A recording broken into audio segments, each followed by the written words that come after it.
being grounded in science. It's a scary feeling when something like that comes over you.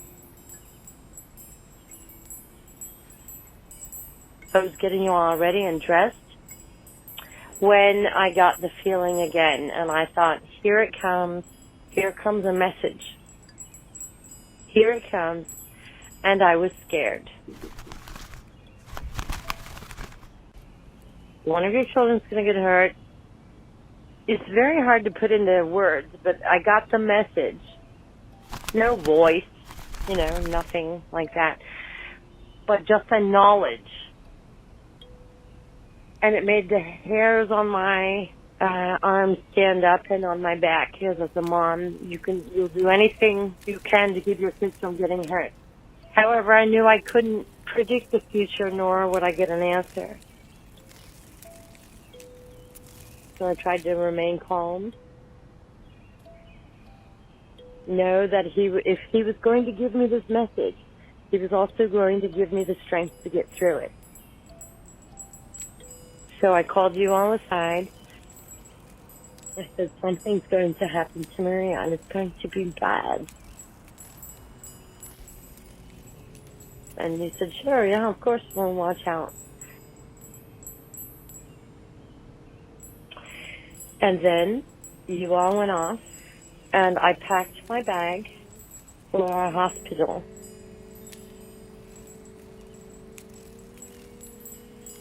And I got a call in the afternoon. I tried to calmly walk in while I really want to be hysterical. But when I go hysterical, I go calm. Told which room, and I come into the room, and you're all sitting there. Maria's arm up in the air with her flesh hanging off of her arm.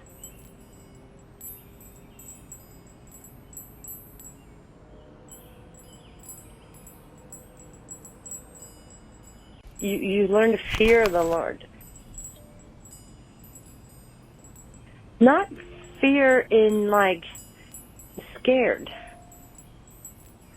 but awe.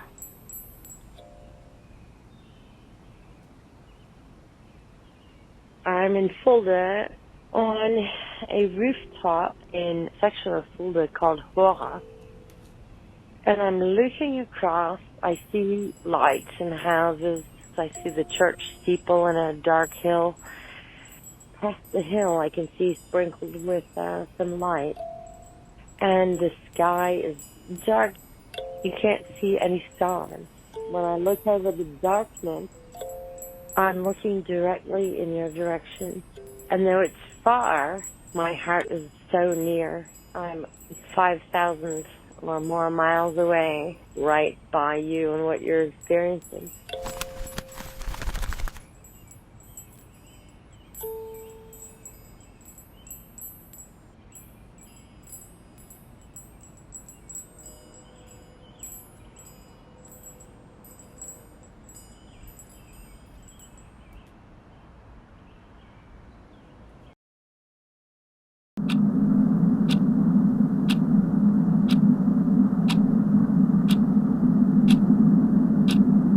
I live in a suburban area in Henrico.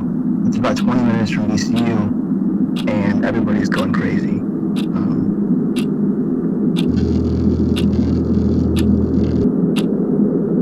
I'm feeling kind of lonely because I can't go anywhere or do anything. We're probably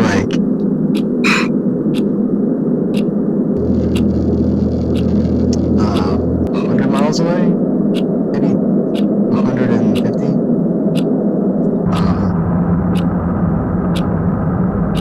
My sleep schedule is erratic. I'm not really taking care of myself as much. I can't imagine it's good for you.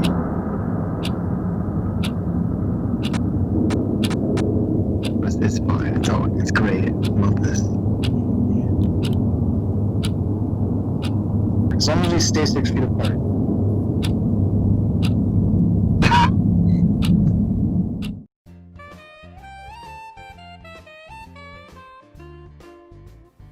I was raised up by my mom and dad. To me, times was easier when I was growing up. You didn't have to lock your door. My mom and dad made us stay in the yard and play, not to leave the yard when they worked. And we didn't leave the yard when they worked. If we did, we got told on by neighbors. If I could go back and do things differently, I would get a better education. I would really try to get a better education. I hated school. It was hot in the summertime, no air conditioning. They raised the windows open, and then you're sitting there looking out the window all day, wanting to be out there doing something, you know. I wasn't concentrating, I just didn't want to do it. Just didn't want to be there. And my reading sucked, so that made it even worse. And then the teachers, I guess they were trying. It was probably 99% my fault, not theirs. Because I was doing goofy stuff, drinking and driving, fighting. You know, I never thought I'd live past 50. Seriously. The reason I wanted to went in the military was twofold. I felt it was my duty because my daddy was military, and I was the oldest son, and the oldest son's supposed to take after his father. That's the way it was when I was growing up. Plus, see the world. Hell, I hadn't been out of Pulaski County but once, you know, and I was 18 years old when I went in the military. I got out, stayed out about 1.5 years, and there wasn't no jobs. Comedy really sucked. So I went back in as a military police. Transitioned from an MP cop to a civilian cop. Before I got married, I decided that was the only job that wasn't no layoffs. You know, the only way you get laid off being a cop is get shot. Biggest thing we had when I was a police officer, you had a few breaking and enterings, couple murders. You just look around, you see crap going on all the time. Well, I had this private on the front gate one night. One night I was making my rounds and I seen a woman's pocketbook on the ground and finally talked him down to put the gun down. And she called crying. Somebody shooting at her. I run up there and I grabbed him. The cops got there and I seen this guy chasing us. Finally talked him down. And the cops got there and threw him down. You never talk about the real bad stuff. You don't want to remember it. The only thing I'm going to talk to you about is the little stuff like we're doing. You don't remember that stuff. You know, there's stuff that I seen when I was a cop I don't want to remember. You know, sometimes it's still in your mind, but you put it so far back there you don't think about it. A lot of people, like Daddy, drank a lot. When I was able, I worked all the time. That way you just stayed busy. You didn't have time to think about anything. You know, that's how I coped with it. I can't think of when I changed physically. I guess when I fell off the tractor and broke my arm, I figured out that I was getting changed physically. When you're on top of the tractor and you just go off in a day somewhere and you step back and your knees give out and you hit the ground. That hurt. Emotionally, I feel pretty good. Even though lost my wife 5 years ago. And as a grandson to grandfather, I think we're pretty tight. I would do anything for you. If need be, I'd take a bullet for you. I love you.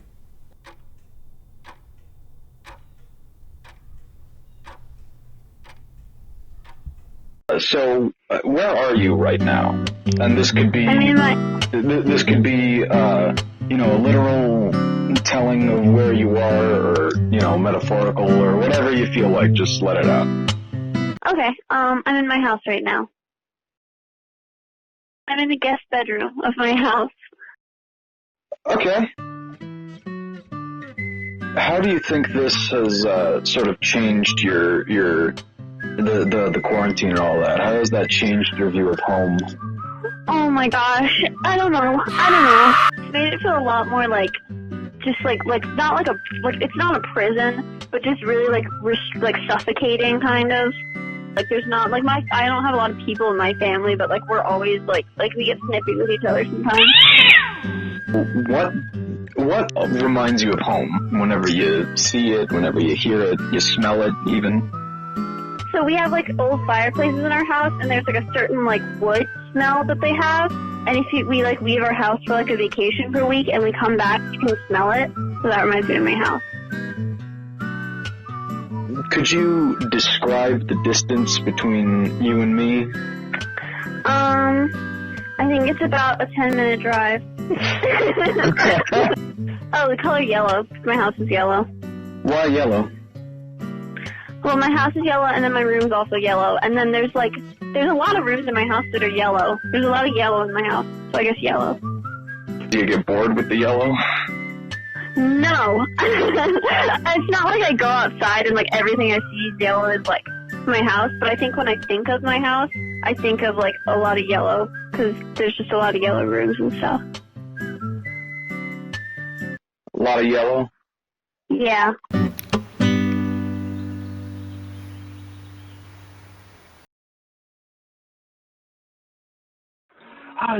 Well, I don't leave the house much, so it's been pretty normal, but I still miss that slight human interaction that I've had. I'm a very introverted person, and I don't talk to a lot of people, but the few people I did talk with were out of the house, and now I don't have anybody to talk to other than my parents, and I love them to death, but we can only talk about so much, tell each other the same stories. I'd rather go out there and make new stories. And eventually, I'll work out and all that. It's not much, but it's just something to keep me going. I didn't work out before quarantine, so it's helped me get in a little better shape, and I've also quit eating out, so I'm pretty proud about that. Something that I've wanted to do for a really long time, but I just didn't have the motivation to do it, and then I was like, I might get sick and possibly die, so I just figured, yeah, I'm going to cut that out. I should have cut it out a long time ago. I still have school and stuff to do, but at the same time, it's just kind of, I feel like it's on the back burner, with everything going on. I know it's not, but I just feel that way. And then I just play video games during the quarantine. The online gaming community is really cool. Sea of Thieves, Forza, get killed in Sea of Thieves and you just start dancing with somebody in hell. And then in Forza, you can just go up and slam into a wall with somebody at 250 miles an hour. It just helps me keep my sanity, pretty much. Keeps me entertained, mostly, but at the same time, it also gives me that little bit of online interaction. And I'm going to keep working out because I feel really good since I've been doing that. It's made me grow up a little bit more. Made me realize that the world's not all happy. But it could still be happy. Still have happy days.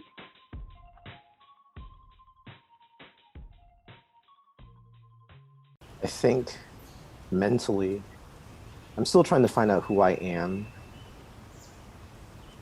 When you're young, you think you have it all figured out, but in reality, you don't. I guess I've been living this facade thinking I know who I am.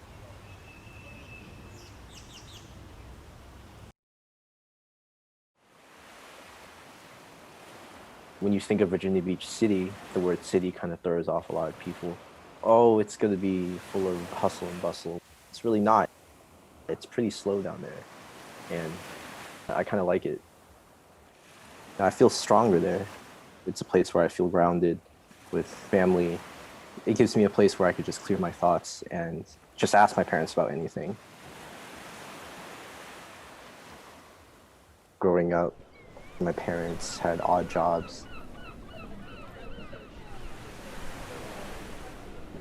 I feel like me pursuing health, it's basically both the passion of helping others, but also the wanting of that American dream, the wanting of being comfortable.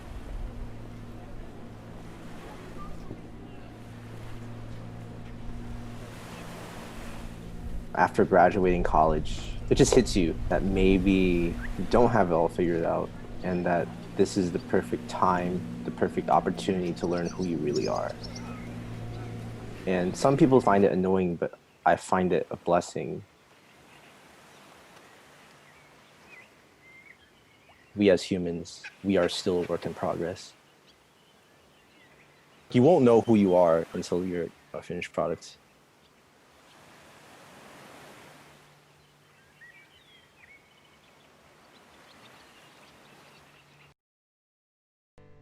Sure. I feel like I'm in court. Marie ABOWD. 3. Abowed. Today is March 29th, 2020. Logically and literally, I think you're like 70 miles away. But as far as like our relationship as friends, I'm glad we've stayed in touch since we've like parted ways in our next chapters of our lives. Technically, you're only like a phone call away. If we want to do distance that way, trying to feel like we're not alone. I just moved my horses here yesterday, so now I can go to the barn.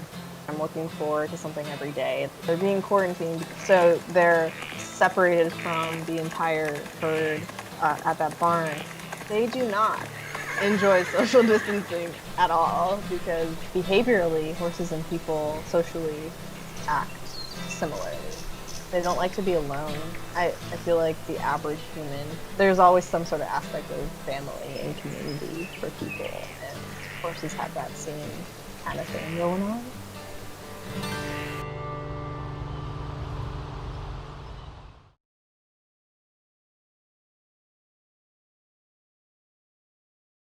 I'm in a kind of a surreal, unknown place right now.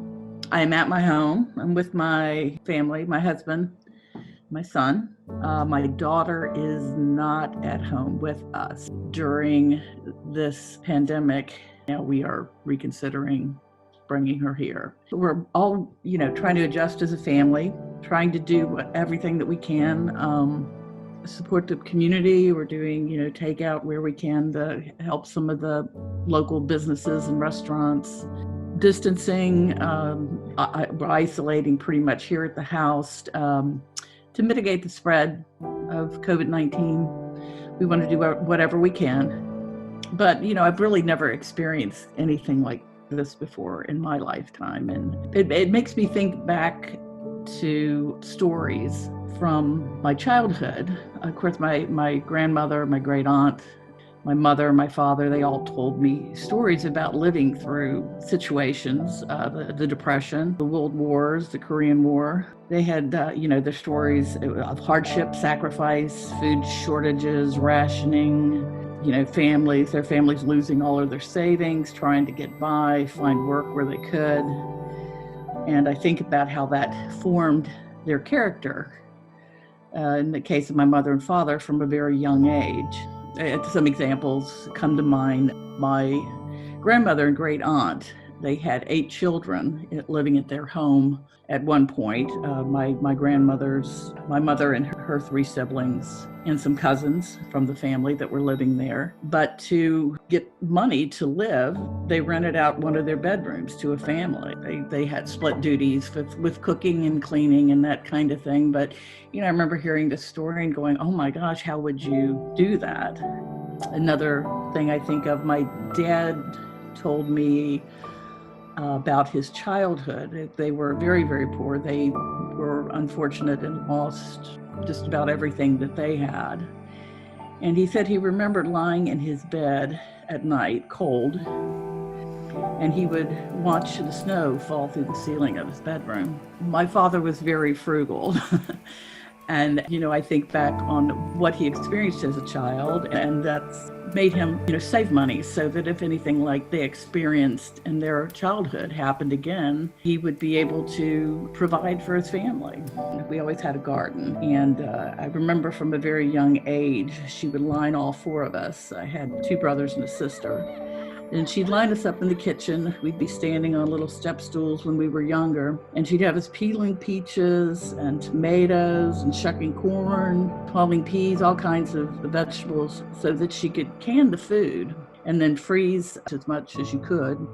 She made homemade ketchup. She had made homemade spaghetti sauce. And this wasn't because we didn't have the money to go to the grocery store. It was just learned behavior that was kind of instilled in her from her mother. You don't waste and you plan for tomorrow, using everything in moderation. Good lessons for us today. I guess where I was kind of going with that is kind of making a comparison to the sacrifices that they made and the hardships that they experienced with, what we're experiencing experiencing now, and that it's going to shape us. It's going to form who we are. I mean, I'm not certain that when we actually come out of this pandemic, is life going to go back to normal? I would think within our character and our philosophy going forward that things are going to change. I'm not sure what those things will be. The importance of family, staying connected, that you're responsible for being part of this solution. And that living a life that's a little simpler is a good thing.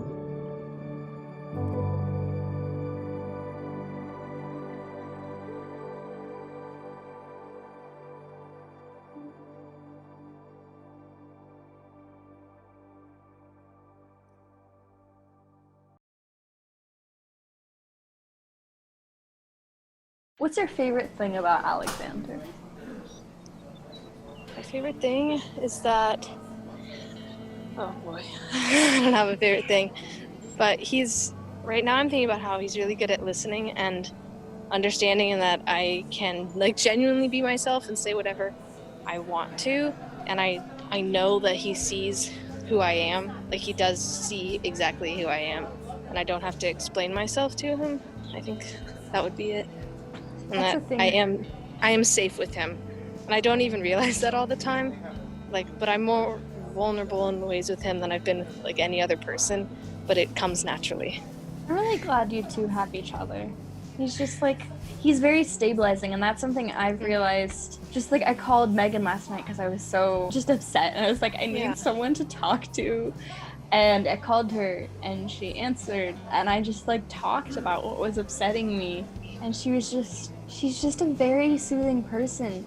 And sometimes I'll be like, I'll have a doubt. I'll be like, oh my gosh, like, what if I just like want to feel this way about someone or something stupid like that. And then I'll just talk to her. And every time I talk to her, I'm just like, she's so good. She makes me feel calm and feel happy. That's really good. That's so important. That calm feeling. I'm in a strange spot in my life that I never thought I'd be in. I'm living with family that I've only known for, I haven't really known the family for long, maybe 2 months. I think in some ways I'm more like physically alone than I've been like ever. But I also, like, I don't always feel like I'm alone. Like, I've been surrounded by people for so long, but now like right now I'm probably around the least amount of people I've ever been.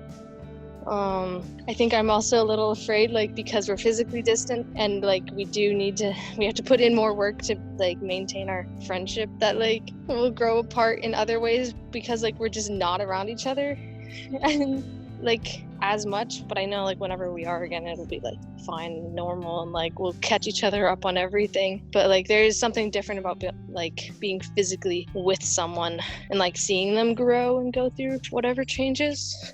I don't like physical distance from you. Actually, before all this, I prided myself on getting my screen time down to about 2.5 hours a day, and I was like able to see people in person. But now, if I want to have connections and talk to people, then I have to use technology a lot more. And I really prefer in person. I'm like an old boomer being, I hate technology. But I like being with people. So now I'm having to force myself to use my phone a lot more than I normally would.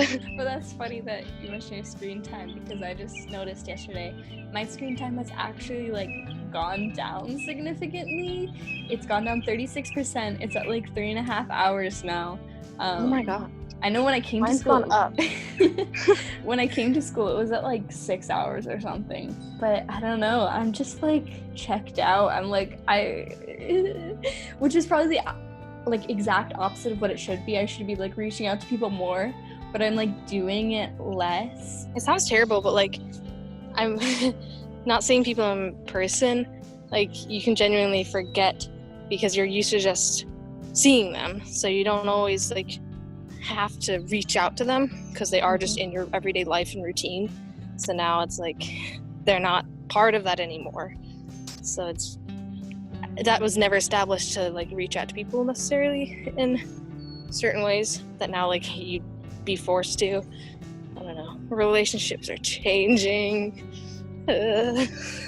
My mind's kind of it's been going blank in this like situation. Like the whole pandemic thing, being isolated. There was so much stress like for like an entire week of not knowing what I was gonna do. And now that like I don't have that stress on me and I'm like, I am somewhere, it all just kind of like snapped, and now like I don't even have thoughts and I'm still processing stuff. Yeah. Yeah.